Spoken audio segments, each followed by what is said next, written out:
बढ़ते आगे, समाजवादी पार्टी के एमएलए ने नमाज पढ़ी है। रमजान के मौके पर रविदास मेहरोत्रा ने नमाज पढ़ी है। रोजदारों के साथ नमाज पढ़कर इफ्तारी की। समाजवादी पार्टी के एमएलए ने नमाज पढ़ी है, जिसके बाद सियासत तेज हो गई है। आपको बता दें कि एक वीडियो वायरल हुआ। इफ्तार पार्टी में गए थे शिरकत करने के लिए और वहां पर मगरिब की नमाज जब सभी लोग अदा कर रहे थे तो उस दौरान वो भी नमाज पढ़ते हुए नजर आए और उनका ये वीडियो इस वक्त सोशल मीडिया पर वायरल है, जिसके बाद सियासत खूब गरमाई हुई है। समाजवादी पार्टी के एमएलए ने नमाज अदा की है। रमजान के मौके पर रविदास मेहरोत्रा ने नमाज पढ़ी, रोजदारों के साथ नमाज अदा करते हुए नजर आए।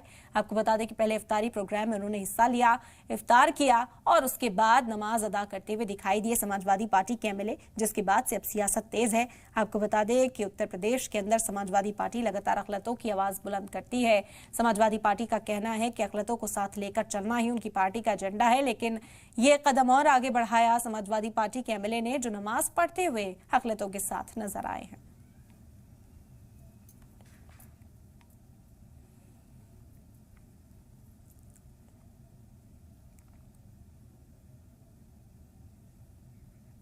वहीं इस मुद्दे पर एमएलए रविदास ने सलाम टीवी से बातचीत भी की। क्या कुछ कहा, ये सुनते हैं।